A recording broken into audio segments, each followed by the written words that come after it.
તો હાય પાડી કેમ છો? મારું નામ છે અંકિત ને હું જાઉં છું બોડેલી સેવા સદન અને અમૂલ પાર્લર. તો ટ્રેન આવી ગઈ છે તો ટ્રેનમાં બેસી જઈએ છીએ. ટ્રેનમાં બેસતા અંદર આપણને જગ્યા મળતી નથી તો પછી છેક ખાલી દેખાય તો બેસી ગયા. બેસતા અંદર જ આપણે ઉપડી ગયા હતા બોડેલી માટે. બોડેલી પહોંચતા અંદર જ આપણે પાછા આવી ગયા હતા બોડેલી સેવા સદન અમૂલ પાર્લર. અમૂલ પાર્લરના અંદર આવતા અંદર જ આપણે સેવા કરવા માંગ્યા છે. સેવા કરતા અંદર જ આપણે બધું સબસ્ક્રાઇબ કરીને થોડું કામ કરી લઈએ છીએ.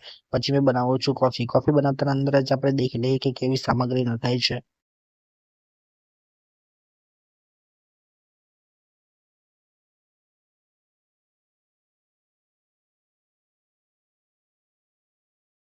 પછી મેં થવા લાગ્યો બોરિંગ તો સ્પીકર ચાલુ કરીને આપણે ગીતો સાંભળતા સાંભળતા થાકી ગયા અને તે પણ આપણે બોરિંગ ટાઈમ થવા માંડ્યો. પછી ગ્રાહક આવતા અંદર જ આપણે સૌ ઉભા થઈને આપી દઈએ છીએ. આપીને પછી આપણે હિસાબ કરીને પાછું કરવા માંડીએ શટર બંધ. કારણ કે વાગી ગયા હતા 3.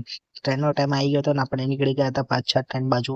મને નથી ખબર કે વરસાદ પડવા મળશે ને મેં થઈ ગયો ભીનો. ડબલી મેં તો બહુ પાયસી કરવા કીધી છે તેવી જ ના કે આગ લાગી જાય.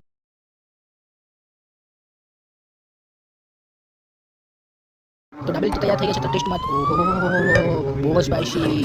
તો ડબલી ખાતા અંદર જ આપણે નીકળી ગયા હતા ઘર માટે. તો ટાટા બાય બેન્ચીઓ.